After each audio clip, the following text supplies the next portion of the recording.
c'est la compréhension qu'effectivement, on doit consacrer plus de moyens et tourner plus notre offre de soins vers une médecine préventive, qui permettent effectivement de mieux associer les patients à la compréhension de leur pathologie, mais aussi des risques afférents à leur mode de vie, etc. etc. Donc ça va dans le bon sens. Elle repose la question de la vaccination, elle repose la question effectivement du temps que les médecins doivent passer avec leurs patients, et ça c'est quelque chose que la Fédération hospitalière plaide depuis longtemps.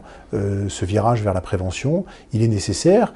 Pour l'hôpital, bien sûr, ça interroge sur nos modes de fonctionnement, ça interroge aussi sur nos modalités de financement, mais comme il y a parallèlement un chantier qui doit être ouvert sur la tarification de l'activité et donc sur le modèle de financement de l'hôpital, il faudra que dans ce modèle de financement de l'hôpital, on tienne compte aussi de cette nécessaire dimension nouvelle de la prévention et qu'on puisse mieux accompagner les professionnels lorsqu'ils ont du temps à passer en consultation ou lors de la prise en charge.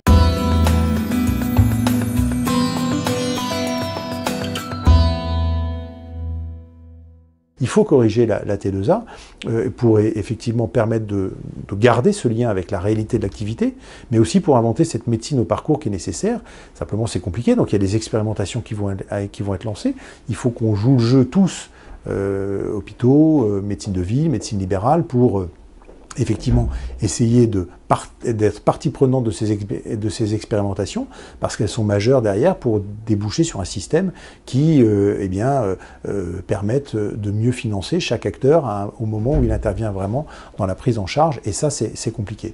Donc il faut changer de système. Néanmoins, la T2A, il ne faut pas oublier qu'une chose, c'est qu'un outil qui répartit ce que l'ensemble de la nation consacre au système de santé. C'est pas une fin en soi, la T2A. Donc c'est pas ça qui résoudra tous les maux de notre système de santé. C'est juste un instrument qui répartit les milliards que l'on consacre à notre système de santé. Mais il faut effectivement aujourd'hui l'ajuster. Mais c'est un dossier plus technique que politique.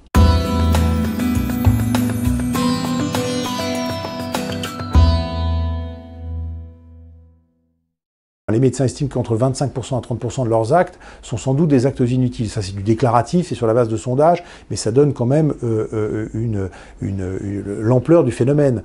L'OCDE, qui a fait une étude plus macroéconomique, qui, elle, conclut à 20% des actes qui seraient inutiles. Donc on voit bien que la fourchette entre 20 et 30%, on est sans doute pas loin de la vérité. Alors à 20% à 30% de 200 milliards, ben, ça fait 40, 50 milliards d'euros qui certainement seraient des économies potentielles. Alors bien sûr, il n'y a pas de système, quand on est dans un système de prise en charge qui fait intervenir tellement d'intervenants qui ont des statuts en plus différents, qui sont autonomes les uns les autres dans leur liberté de prescription.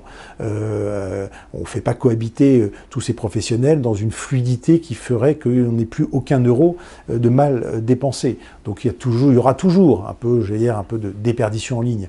Et simplement, on voit bien qu'il y aurait même que 10% des dépenses de santé, ça fait quand même déjà 20 milliards d'euros, 15% on est déjà un peu plus. Donc on voit bien que là, il y a des gisements énormes d'économies qui nous permettraient de réinjecter dans le système de santé pour mieux rémunérer la consultation chez le généraliste en secteur 1, pour permettre de conforter notre système de santé sans avoir à y dépenser plus d'argent au niveau de la nation, si on peut dire ça comme ça, mais en dépensant mieux.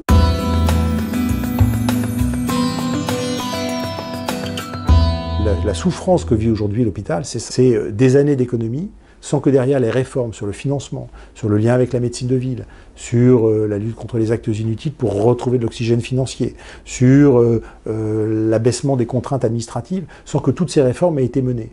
Et que donc on continue à demander aux hospitaliers, de savoir répondre à la pression, sans que finalement on ait attaqué des réformes de fond qui ça nécessiterait qu'on pose la question de la permanence des soins avec la médecine de ville, qu'on pose la question du nombre de lits à l'hôpital parce qu'on a été sans doute trop loin dans les fermetures de lits. Bref, des questions qui sont des questions structurelles, qui n'impliquent pas que l'hôpital, mais que pour l'instant tous les gouvernements ont repoussé, balayé, et ont fait semblant de ne pas voir. Et Et aujourd'hui, je pense qu'on est là aussi arrivé au bout de cette logique-là, et que si les choses ne sont pas prises en main de manière un peu volontariste, alors le Premier ministre a fait un beau discours il y a un mois et demi, disant qu'il renvoyait à fin mai un certain nombre de propositions très concrètes pour faire évoluer notre système de santé.